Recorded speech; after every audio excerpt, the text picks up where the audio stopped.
Le classement de la Ligue 1 qui a changé après le derby du Nord. Gaël Monfils régale le public de Monaco. Bordeaux et le Stade Toulousain ont joué en 8e de finale de la Champions Cup, la Coupe d'Europe de rugby. La Coupe du Monde de ping-pong a eu lieu avec notamment les frères Lebrun qui étaient présents. Les phases finales des ligues françaises de handball et de volleyball, on va voir tout ça. Les saisons régulières se terminent une par une, ce qui donne place aux phases finales. Comme d'habitude, on va revenir sur les performances de nos athlètes de la semaine qui vient de se terminer. Avant ça, n'oublie pas de t'abonner, d'aimer le contenu, laisser un petit commentaire si tout ça te plaît, et puis ça va te permettre de suivre facilement les infos autour des sportifs et des clubs français. Alors on reprend l'actualité sportive tout de suite, c'est parti. En Ligue 1, c'était la 28e journée du foot français ce week-end. Paris a écrasé Toulouse 3-1 avec un doublé de Ousmane Dembélé, son 10e but cette saison. Le choc de cette journée, c'était le derby du Nord, Lille contre Lens, 5e contre 2e. Et les Lensois ne vont pas du tout exister, ils vont même se faire manger. Victoire 3-0 du LOSC et ça change beaucoup de choses au classement, vous allez voir. Autre choc entre Monaco et Marseille, c'est les Monégasques qui sont très en forme en ce moment. Et victoire 2-1 et 7e victoire de suite pour eux. A noter également le nul de Lyon 0-0 à Angers. Et Lorient qui a fêté ses 100 ans, le 100 ans du club, avec un match nul un partout contre Paris FC. Alors au classement, Paris est leader de la Ligue 1 évidemment. 63 points avec un match en moins. Les Lensois sont seconds et avec 59 points. Lille passe 3e avec 50 points. Et oui, c'est ça qui est beau. Ils étaient 5e. L'OM et Monaco sont 4e avec 49. Et Lyon complète le top 6 avec 48 points. Vous voyez qu'il n'y a que 2 points d'écart entre la 3e et la 6e place. C'est magnifique. Et info pêle-mêle français en football, Michael Olise a offert sa 18e passe D de la saison dans la victoire 3-2 du Bayern Munich à Fribourg. Arnaud Kalimuendo a inscrit son 5e but dans le nul 2-2 de Francfort contre Cologne. Ryan Cherki a une nouvelle fois régalé une nouvelle passe D dans la fessée de City contre Liverpool 4-0 en quart de finale de FA Cup. Je sais pas si vous avez vu ça, c'est l'équivalent de la Coupe de France. Et carton plein pour Marcus Thuram, un but et 2 passes D dans la victoire 5-2 de l'Inter Milan contre l'AS Roma. On part en tennis avec 3 ATP 250 qui se sont déroulés, mais aussi le début du Master 1000 de Monte-Carlo. Alors on commence par l'ATP 250 de Marrakech, l'Espagnol Rafael Rodar qui a remporté le tournoi 57e mondial. Il a battu l'Argentin Marco Trongelletti, alors j'ai pas l'accent, italien-argentin. 6-3, 6-2 en finale et grosse nouvelle pour lui, c'est son premier titre en professionnel. L'autre c'est l'ATP 250 de Houston aux États-Unis. Tommy Paul a dû cravacher durant ce tournoi, mais il l'a emporté devant son public. Le 18e mondial bat en finale un autre Argentin. Victoire 6-1, 3-6, 7-5 contre Ramos Andrés Burruchaga. 5e titre en carrière pour le Ricain et premier cette année.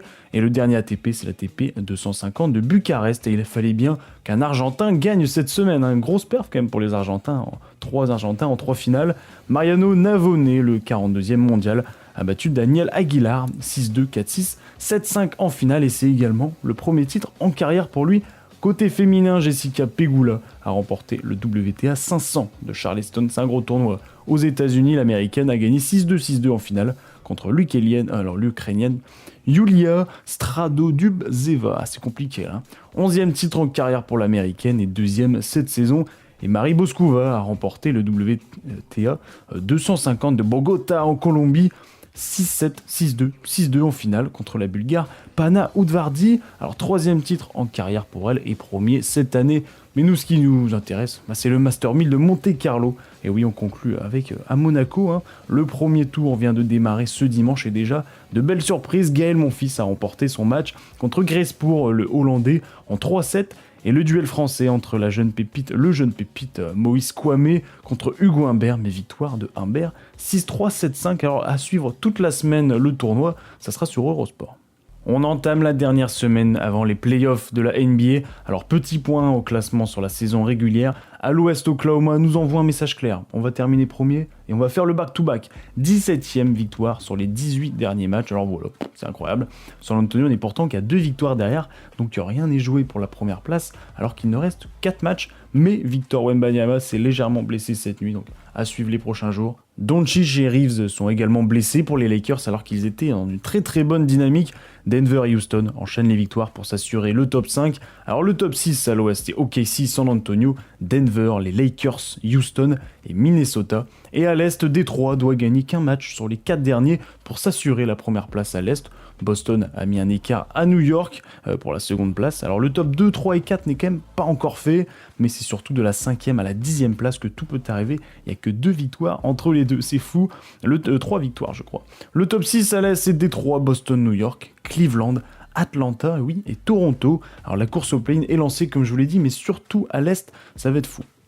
On part en Euroleague, 35e journée dans le championnat des meilleures équipes d'Europe.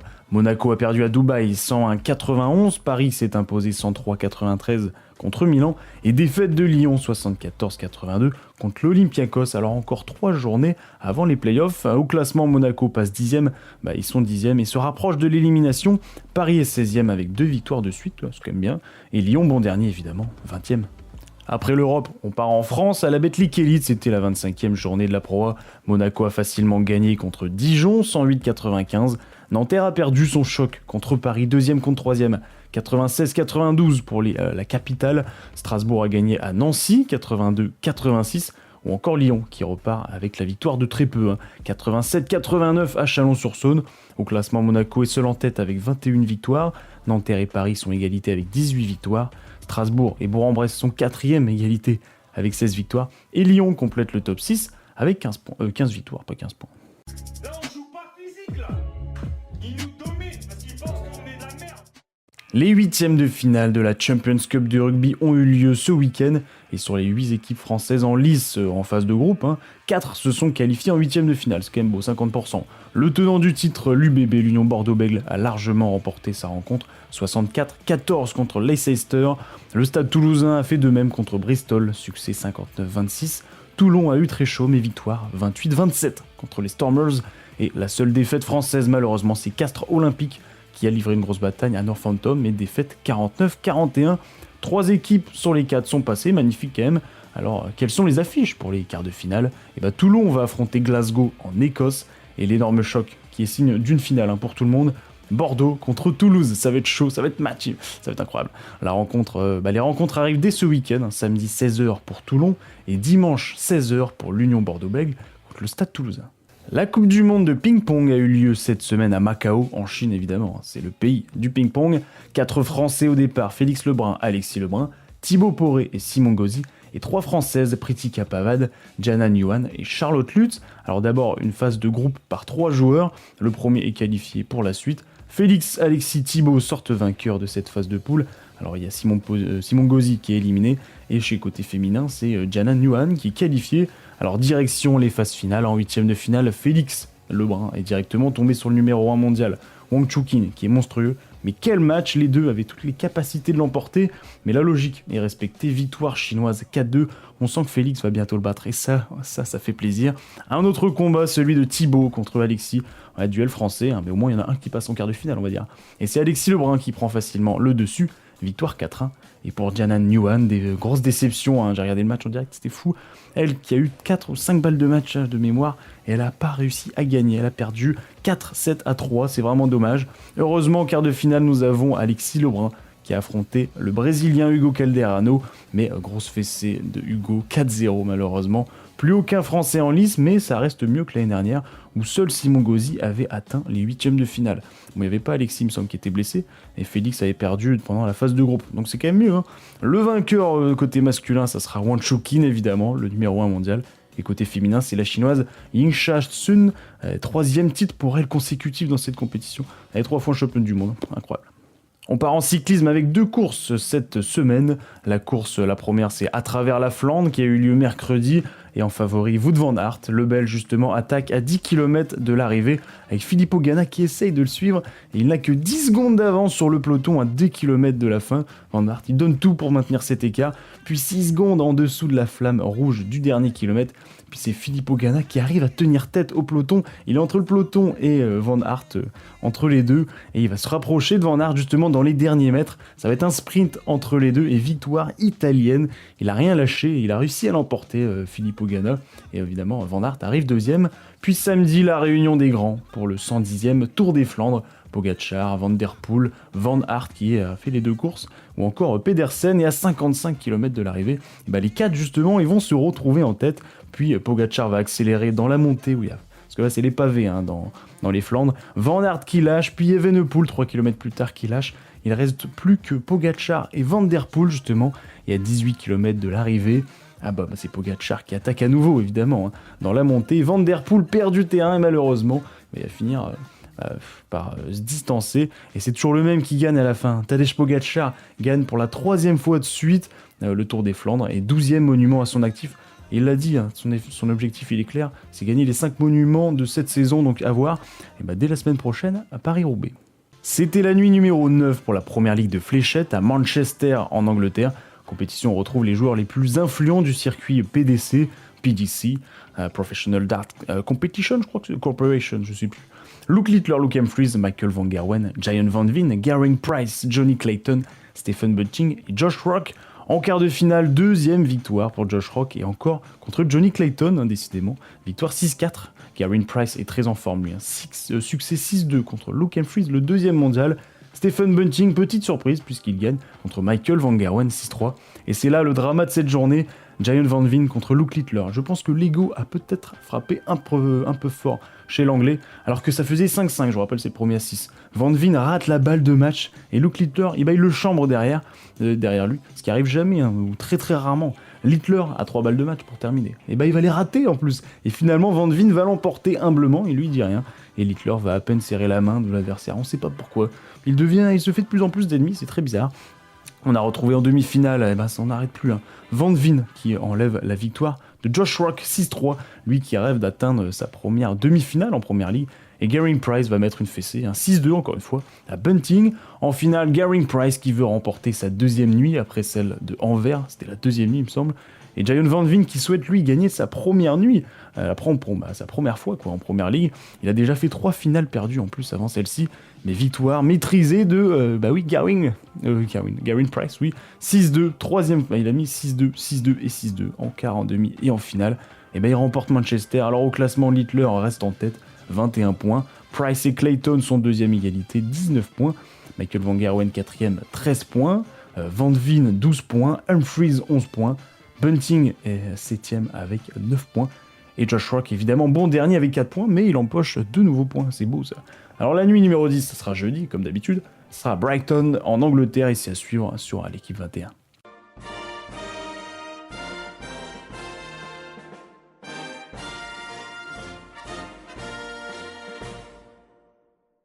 La Ligue des Champions de handball a terminé sa saison, mais les phases finales démarrent. Et oui, le PSG et Nantes sont en barrage. Paris affronte Veszprém et Nantes face à Gok. Alors les matchs allés ont eu lieu, grosse défaite de Paris, 32-24 en Hongrie, et victoire exceptionnelle de Nantes, c'était fou, ils perdaient de 4 points à 1 minute de la fin, et ils ont quand même réussi à gagner 34-33, c'est match de fou, hein. Alors les matchs retour sera à domicile pour les deux équipes, hein. Mercredi pour Nantes et jeudi pour le PSG. En Star League, la 22e journée pour la Ligue française, et oui, Paris a écrasé Istres 40-25, alors ils se sont fait écraser en Ligue des Champions, mais par contre, en championnat, ils sont chauds. Nantes a gagné de 1 point 33-32 contre Célestat. Défaite de Montpellier 36-35 contre Tremblay. Ou encore défaite de Limoges 28-30 contre Rennes. Au classement, Paris est à 43 points. Ils sont toujours invaincus. Ils ont tout gagné cette saison, c'est incroyable. Non, ils ont fait un nul, il me semble. Nantes est 2e avec 41 points, invaincu également contre... Mais ils ont 3 nuls. Oui, un des nuls, c'était Paris-Nantes, justement. Et Montpellier 3e avec 33 points, et Limoges complète le top 4 avec 30 puntos. Et maintenant pour la Marmaras Spike League, la ligue française de volleyball, la saison régulière est également terminée, alors place aux playoffs. On connaît les affiches des quarts de finale, après 2 matchs de barrage pour Paris et pour Cannes aussi. Alors Paris justement s'est qualifié en barrage et va affronter Tours, Poitiers contre Toulouse, Montpellier contre Cannes, l'autre équipe qualifiée en barrage, et Sèvres affrontera Tourcoing. Alors seul un match a eu lieu pour l'instant dans toutes les rencontres, donc je vais pas vous les dire, ça sert un peu à rien, on va attendre que ça se fasse. C'est la première équipe à 3 victoires qui l'emporte en quart de finale, et pour passer en demi-finale. En demi-finale, il faut 2 victoires, et en finale, il faut également 2 victoires. Alors je vous fais un débrief la semaine prochaine sur les rencontres des demi, ou peut-être qu'elles ne sont pas encore terminées, donc ça c'est le suspense français, on aime bien ça. On termine par la meilleure partie, les infos rapides, et c'est officiel, Antoine Griezmann a signé avec l'équipe américaine de Orlando en MLS pour la saison prochaine. Alors il va rester avec l'Atlético Madrid jusqu'en juin pour la fin de saison, surtout qu'il y a la Ligue des Champions, peut-être la Liga à jouer, même s'ils sont encore loin. avant de partir en outre-Atlantique. Alors le départ va être étrange quand même à suivre, surtout qu'il reste très performant en Liga. Jimmy Gressier a battu le record d'Europe du 5 km à Lille. L'objectif était annoncé, battre le record d'Europe et essayer de toucher le record du monde, qu'il va manquer pour 2 petites secondes. Mais la performance reste là, 12 minutes 51 secondes pour 5 km. C'est juste énorme. Essayez de faire 5 km demain ou ce week-end, vous allez voir. L'originaire de la région va se souvenir de cette course. Il a quand même battu le record d'Europe, mais il n'a pas battu le record du monde. Yann Schrump, l'autre français, va terminer en 3ème position. La NBA l'a annoncé, 2 nouvelles franchises vont arriver d'ici quelques années. Seattle et Las Vegas, normalement ça se ferait pour la saison 2028-2029 peut-être, ou 2027-2028. Ça me paraîtrait quand même assez court, mais on verra. Alors il y a eu les votes entre les general managers, les proprios des franchises pour savoir si c'était pour ou contre d'ajouter 2 nouvelles franchises. Il y a eu 100% de pour, alors il ne reste plus qu'à trouver maintenant le nom aussi. Et... Bon, ils ont sûrement les infrastructures déjà, mais pour Seattle c'est déjà fait. Ils vont sûrement reprendre le nom des Supersonics ou les Sonics qui devraient revenir, car je vous rappelle qu'en 2028 la franchise avait déménagé pour créer les Oklahoma Thunder. Donc Seattle Sonics avait disparu malheureusement, et donc ça va être l'occasion pour les revoir. Ça va être magnifique. En plus, il y a Kevin Durant qui avait joué là, qui avait été drafté là-bas, donc il y a beaucoup d'histoires autour de cette franchise. Et j'ai oublié de vous en parler aussi la semaine dernière, mais la Coupe du Monde de baseball, la World Baseball Classic, est terminée. Qui a succédé au Japon en 2023 ? Je vous rappelle qu'ils avaient perdu en quart de finale. Alors la finale a opposé les États-Unis contre le Venezuela. Et pour la première fois de l'histoire, le Venezuela l'emporte, c'est incroyable. 3-2 en finale, il soulève le trophée des World Baseball Classic. Magnifique. Incroyable, hein ? On peut mourir tranquille, enfin le plus tard possible, mais on peut. Ah, c'est superbe. Quel pied, ah quel pied. Oh putain. Oh là là là là. Cocorico épisode 117 est maintenant terminé, j'espère qu'il vous a plu. Cette semaine, un gros programme, la Champions Cup en rugby, avec les quarts de finale samedi et dimanche 16h. Je vous rappelle que samedi c'est Toulon, et dimanche c'est surtout Bordeaux contre le Stade Toulousain. Les phases finales de volleyball qui ont démarré après les play-ins qui sont terminés. La Ligue des champions de handball avec le PSG et Nantes cette semaine. Le Grand Prix de Bahreïn en Formule 1. Vous savez qu'il y a une grosse réunion dans 2 jours entre la Formule 1, donc la FIA, comment on appelle ça, les franchises, et les pilotes aussi pour connaître le futur de la F1, parce qu'en ce moment ça va pas très bien, surtout au niveau du spectacle et des performances, avec aussi les moteurs électriques que personne aime. On va voir ça. Le Master 1000 de Monte-Carlo en tennis évidemment, en plus c'est en France, vous me comprenez, et pour le public français, et beaucoup de tennisman français et tenniswomen aussi. Paris-Roubaix en cyclisme avec Tadej Pogačar qui a annoncé vouloir le gagner. La première ligue de fléchettes jeudi sur l'équipe 21 à Brighton, ainsi que les championnats français de basket, de hockey sur glace, de ping-pong.